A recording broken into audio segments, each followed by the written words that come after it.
Welcome to Go Gamers Today's Game News. Before we get started, click on subscribe and click on the bell button to get the notifications for our future videos. Let's start with today's game news. I pretty much fell in love with Sonic Mania, Headcanon and Pagoda West's retro reimaging of the original platforming classic.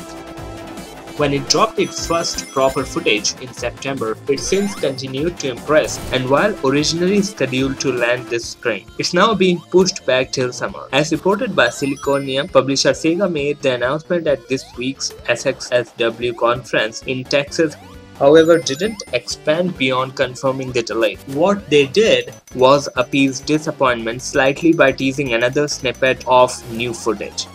This time, revisiting Sonic and Knuckles' familiar flying battle zone. To check that trailer, click on the link in the description below. Moving on to next. Portraying its own so-called grim vision of the future, Focus Home and Deck 13's The Surge has showcased its Soul's Meat system chop combat on a few occasions since its mid-2015 reveal. Its latest trailer takes a more cinematic route and celebrates its now confirmed launch date, that is May 16. Similar to CGI trailer which landed in January, The Surge's latest stronger, faster, tougher shot serves to tease a little more of its sci-fi dystopia premise, while offering its fair share of mechs knocking lumps out of one another. Click on the link in the description below to watch the full trailer. Sniper Elite 4 launched to warm reviews less than a month ago. Taylor described it as a heavy improvement over its forerunner. However, developer Rebellion Developments has now announced a tactical shooter's first portion of DLC, the multi-chapter Deathstorm, which is going to release on March 21st, this Tuesday. Part 1 of 3, named Inception, and takes place immediately following the main game story. Set in the colder terrain of northern Italy, this campaign mission will see players visiting a Nazi naval base that's the target of a bombing run. The first chapter of Sniper Elite 4 Deathstorm DLC is due on March 21st. A provisional roadmap of its next DLC and expansion packs can be found on the game's official website. Link is in the description below. Also check the description below for Sniper Elite 4's latest trailer.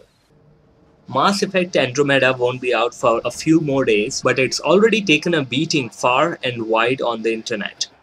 Despite of the ribbing, it remains true that Mass Effect Andromeda is, for the most part, a very pretty game, especially in 4K as seen in the HDR tech trailer released today by Nvidia. There are a few moments in it that ring a bit awkward, such as when Chief Architect Alec Entrin muses on how far can we push the fidelity of the characters and make them believable as possible using performance capture.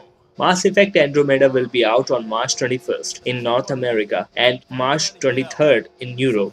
Be sure to check the link in the description below for the 4K trailer. Personally, I don't have a problem with draws in competitive events. Two teams clash, they put the pedal to the metal, and in the end neither is able to gain the upper hand and they both go away mad. It happens. My feeling is that it gives both sides incentive to figure out how to gain an edge the next time they meet. But plenty of other players hate them. That's why we have silly shootouts in hockey. And it's also why Overwatch game director Jeff Kaplan said changes are coming that will help reduce their frequency in the game. Kaplan wrote in the Overwatch forums, "We have changes coming to the PTR very soon. These changes will greatly diminish the number of draws. We are also working on reducing capture the flag draws and elimination draws, but those changes are further out." So that's a kind of good news for some people because there will be more winnings than draws in the game.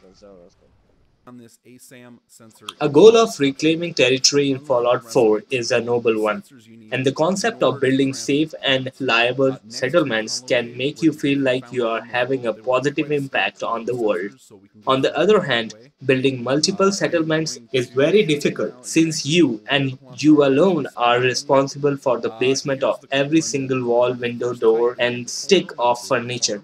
Plus, NPCs arriving at your settlements need to point it at the specific stalk of corn you want them to harvest, and the specific bed you want them to sleep in. This may be fine if you are into micromanagement, but there is something to be said for a town that takes care of itself and for citizens who take matters into their own hands. That's the idea behind Sim Settlements, a Fallout 4 mod that turns settlements into a SimCity type experience. Rather than placing foundations, building walls, attaching roofs and doors, and placing every last bit of furniture, you instead just place a zone in your settlement for residential housing, commercial, and industrial areas, and farming plots. If it's a residential zone, for example, a for rent sign will appear, and eventually a settler will wander over, claim the plot, and get to work. They will erect a home complete with a bed and other furniture and move in. They will plant crops or open shops. Their buildings will even level up if the health of your settlement is high enough. So when you return after an adventure or two, you may see a bigger buildings where once stood humble shacks. We will upload a video on this mods tutorial, so stay tuned to Go Gamer, and if you haven't subscribed yet, click on subscribe. Let's check the next one.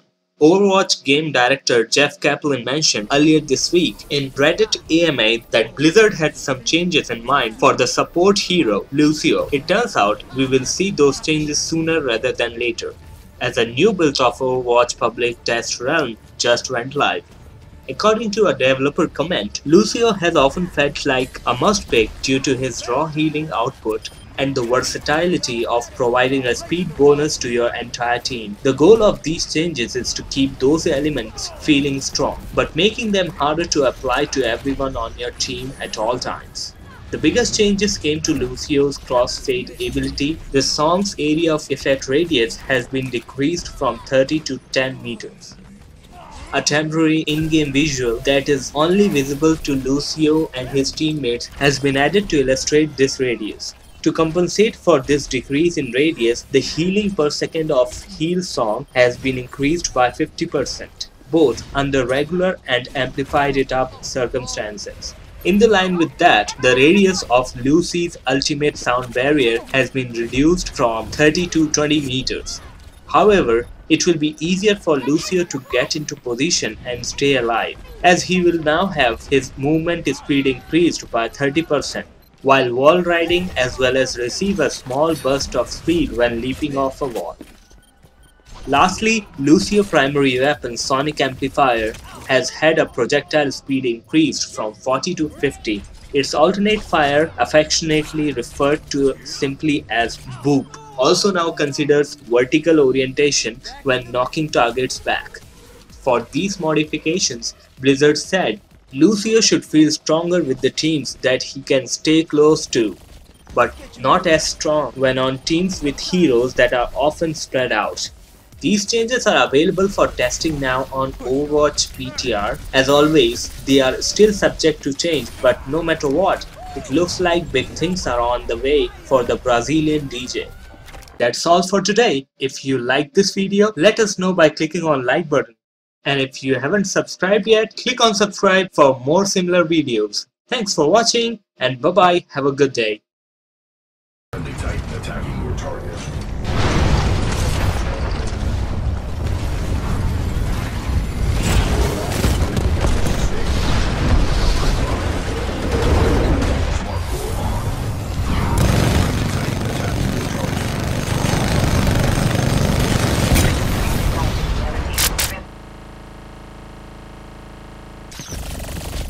Get you healed up.